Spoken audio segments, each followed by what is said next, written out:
Hello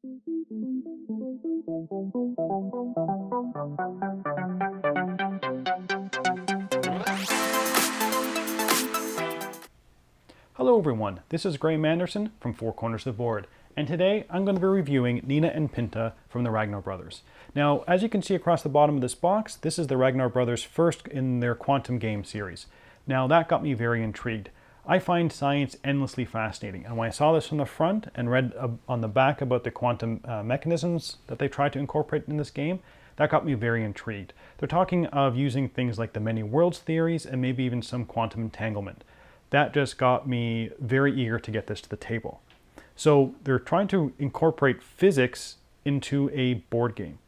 So did it work? Let's get to the table, see how it's played, then we'll come back with my final thoughts on Nina and Pinta from the Ragnar Brothers. So here we have Nina and Pinta all set up. Each of the 3 new worlds has a random tile placed on each area. Now there are 5 tiles in total of each type. Next, we have the shuffled pile of 6 grow or build tokens. Now there's 1 of each for each land. So there's 1 grow and 1 build for the Nina world, etc.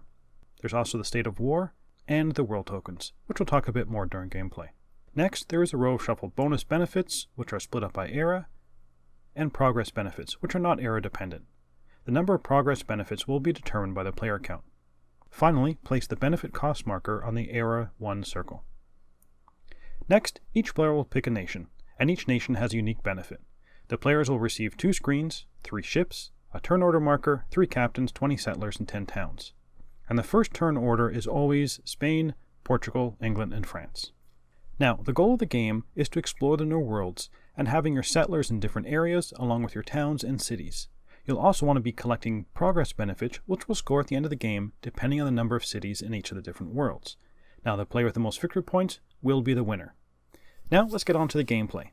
The game is played over 6 eras, and each era has 6 phases. The first phase is just establishing a new era. That is, you're going to reveal the top grow or build token. These will either allow more settlers on each land type, or allow you to start building towns and cities on the world. You'll also allocate each player gold based on the token. Next, you're going to be revealing the benefits. And in later ages, you'll be placing the number of state of war markers as shown here. Next is the loading ships phase. Each player will secretly allocate captains and settlers to their ships, up to the limit that they say on their ships. For each meeple on a ship, the players will have to pay 1 gold coin at the end of this phase. Players can also send empty ships. Each ship can only go to a designated world, and each world can only have 1 of each player's captains. Therefore, you can only have 1 captain on every ship, and only 1 of your captains in each of the new worlds. Once everybody has allocated their meeples to their ships, everyone reveals and pays the coins.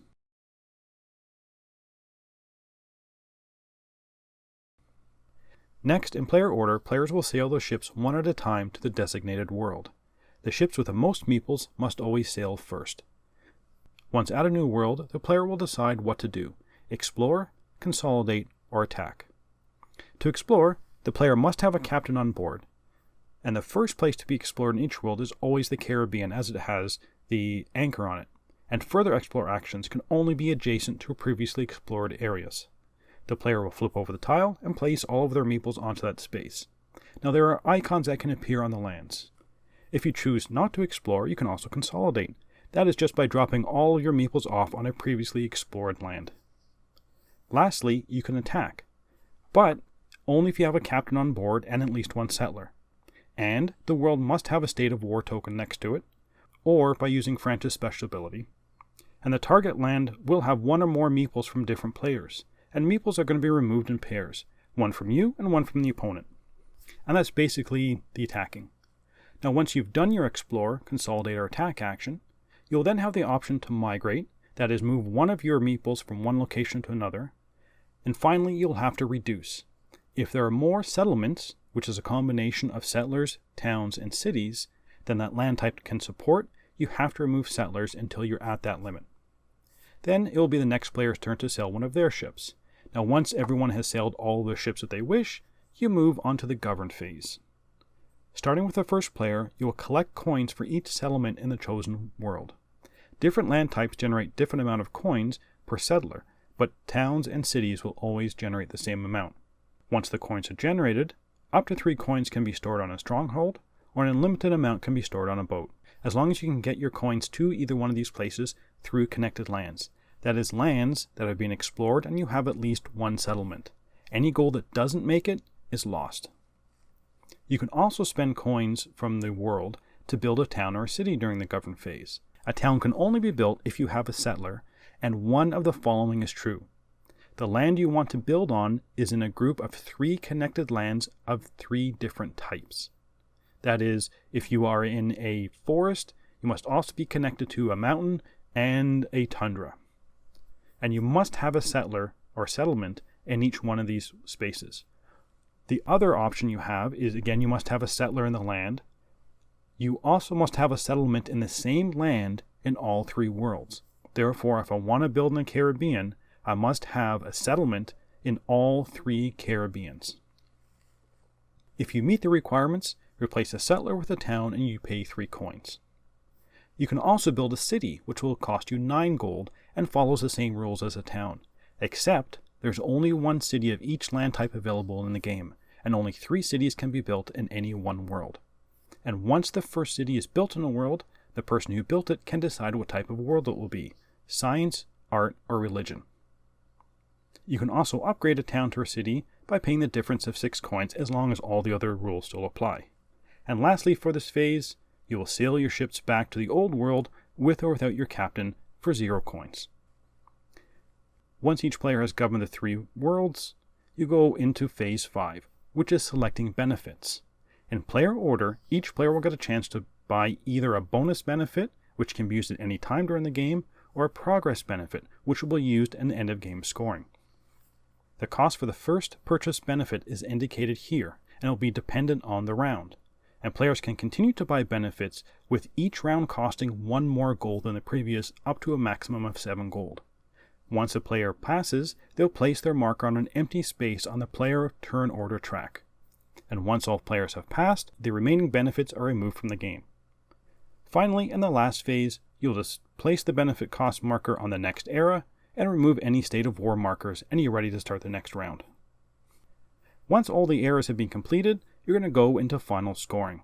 For each of your settlements on the map, you're going to be scoring points. You'll receive 3 points per city, 2 points per town, and 1 point per settler. Next, you're going to score the progress benefits. And this is where it gets slightly complicated.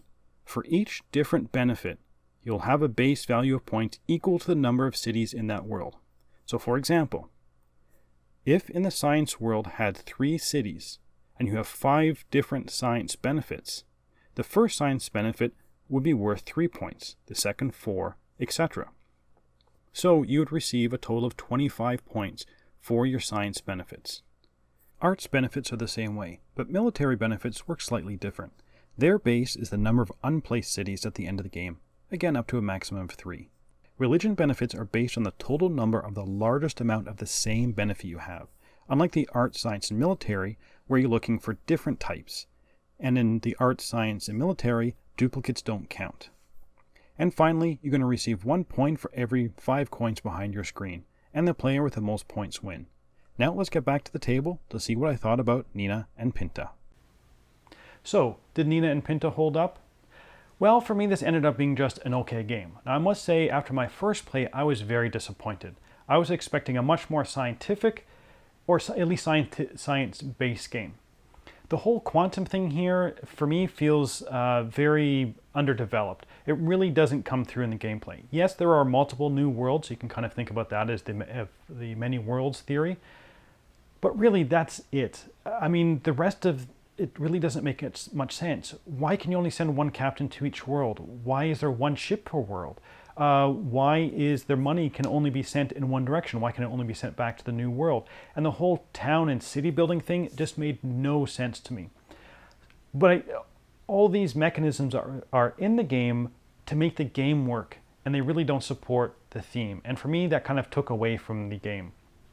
Now, after my initial play, I subsequently played it several more times, and I must say the game has grown on me. I still don't love the game, but it is much better than after my first play. Now, I must say the one thing I really do not like about this is the art. I mean, the art looks very clip arty to me, and it looks very retro and in this sense, that's not a good retro. It's kind of a bad, dated retro look. And the box says this can be played 2 to 4 players, but I'm saying you have to play this game with a maximum number of players. There are 3 worlds. If you're playing with only 2 or 3 people, what happens is there's very little interaction during the gameplay. You get each person basically taking over a world and doing what they want to that world and developing it the way that they want to. It really starts to come into play with 3 and especially with 4 players. If there's 4 players fighting over 3 worlds, there's much more player interaction, and that really is to the benefit of this game. You really need the possibility of people fighting over the different areas and trying to piggyback on what other people are doing in the different worlds. If you have 2 players, and that's the way I first played it, not only was the science a detriment to me, but with 2 players, we could ignore each other for the entire game. Even choosing the benefits, it didn't matter as much. 4 players definitely takes care of that. Now, I would say there are some good things I've learned to enjoy about this game. First is the picking the settlers. That first part when you're secretly determining how many settlers are going to go to which of the worlds. Because they have to go in order from the ship with the most settlers to the least settlers, it makes for an interesting decision. And again, especially with playing with 4 players. If I see one of my opponents, let's say he's already in the Nina world. He's nowhere else. I'm pretty sure his first boat is going to go to the Nina world, or it may not be. He may think that he has Nina world covered and he can now explore. But let's say another opponent, let's say she's already in Santa Maria, and I'm also in Santa Maria. Now, is she going to go to Santa Maria first to bolster her troops? Or is she going to assume that I'm going to do something else and she'll send one of her boats maybe over to the Nina or Pinta world? And then I have to think as well, if I decide to go after Santa Maria, should I go and attack her? Now again, if she goes first and I attack second, then it may benefit me because I may be able to get her people off the landing and claim it for myself. But if she knows that, then she might go second or third for her Santa Maria ships. So I did enjoy that, but that really only came to play when you're playing with 4 players. I also found with 4 players, the benefit choosing is interesting. Now you have 2 types of benefits. You have kind of the in-game benefits and you have the end-of-game scoring benefits. So which do you choose? And if I see someone picking, let's say, science benefits early on in the game, so I know that they're going to be building a science world and they'll want to get 3 cities in their science world to make sure their science benefits are the most rewarding. So do I also try and jump on that science bandwagon? It's probably a good idea because you can get maybe 1 or 2 science benefits for end-of-game scoring that will just kind of get you free points. You have very little work and you get the points for it. Or do I actively try and take those science benefits away from them? And also having each round cost 1 more than the previous one makes the buying of benefits very intriguing. Do you buy the ones you need first, or do you buy the ones that are going to hurt other people from them and hopefully they won't buy yours? So I really did enjoy that. And another interesting decision point is the gold. You can only send gold from the new world to the old world, or you can keep it in the new world, of course. And do you keep it in the new world to build the towns and cities that you need in the new world to get you more points and more gold in that world? And also, if you have the cities, you can then determine the first person to place the city token will get to determine what type of world that is. But you can only build those things with the gold from that new world that you're in. But you need the gold back in the old world to buy the benefits and to send more settlers. So it's a very interesting decision to make. So as I said, there are several things that I enjoyed about the game, but that still didn't make the game interesting enough for me to want to get back to the table. And one of my biggest issues with the game is the repetitive nature. You're doing the same thing over and over and over again. Now, there is some variability to the game. Not all the benefits are placed out during your game. Even with 4 players, there are a couple tokens that are removed. But that wasn't enough for me to say, I want to keep on getting this game back to the table. Now, my final kind of decision on this is a decent game. There is a decent game in here, but for me, the expectation of that quantum mechanisms theme really had that game fall short for me. If you take that theme away, you're kind of left with a mediocre game. Now, this is definitely one I would say that you should try before you buy, and it probably is worth a try to see whether you like it or not.